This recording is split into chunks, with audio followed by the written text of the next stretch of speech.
সুপ্রিয় দর্শক, ঢাকাই চলচ্চিত্র একজন জনপ্রিয় অভিনেতা হলেন জসিম। প্রথমে খলনায়কের চরিত্রে অভিনয় যাত্রা শুরু করলেও পরবর্তীতে তিনি নায়ক হিসেবে অভিনয় করেন। এরপর একের পর এক হিট ছবি উপহার দিয়েছেন দর্শকদের। তার পুরো নাম আব্দুল খায়ের জসিমউদ্দিন। আপনারা সবাই নায়ক জসিমউদ্দিনকে চিনে থাকলেও আপনারা কি জানেন তার মেয়ে বাস্তবে কে, বর্তমানে কি করেন তিনি? বিস্তারিত জানতে ভিডিওটি না টেনে শেষ পর্যন্ত দেখতে থাকুন। জসিমউদ্দিন ১৯০৩ সালের ১ জানুয়ারি ফরিদপুর জেলার তাম্বুলখানা গ্রামে মামার বাড়িতে জন্মগ্রহণ করেন। এরপর ১৯৭৩ সালে জহিরুল হক পরিচালিত রংবাজ চলচ্চিত্রে খলনায়ক চরিত্রে অভিনয় করেন। একই পরিচালকের পরিচালনায় সবুজ সাথী চলচ্চিত্রে তিনি নায়কের চরিত্রে অভিনয় করেন। সেই থেকেই নায়কের চরিত্রে শুরু হয় তার অভিনয় যাত্রা। প্রথমে খলনায়ক চরিত্রে অভিনয় শুরু করলেও পরবর্তীতে তিনি নায়ক হিসেবে জনপ্রিয়তা পান।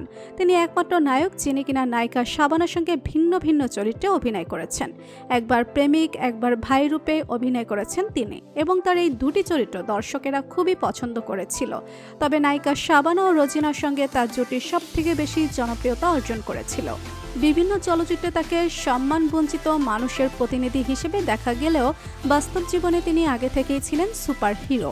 দেশের স্বাধীনতার জন্য যুদ্ধ করেছিলেন তিনি। ১৯৭১ সালে মহান মুক্তিযুদ্ধের সময় ২ নম্বর সেক্টরে মেজর হায়দারের অধীনে পাকিস্তানি হানাদার বাহিনীর বিরুদ্ধে যুদ্ধে অংশগ্রহণ করেছেন জসিম। এরপর নেমে পড়েন জীবন যুদ্ধে। ইতিমধ্যে আমরা জসিম সম্পর্কে বেশ কিছু তথ্য জেনেছি। এবার আমরা নায়ক জসিমের স্বপ্নের সম্পর্কে জানব। ১৯৯২ সালে ৫ই অক্টোবর বাংলা চলচ্চিত্রের নায়িকা সুচরিতাকে বিয়ে করেন নায়ক জসিমউদ্দিন।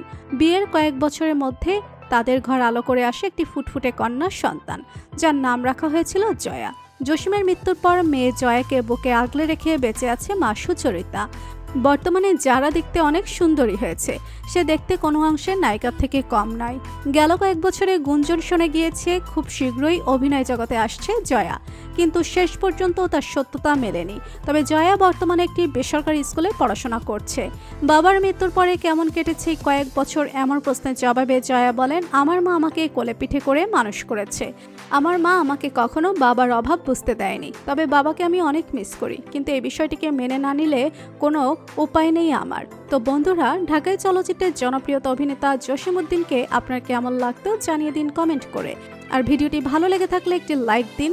ধন্যবাদ।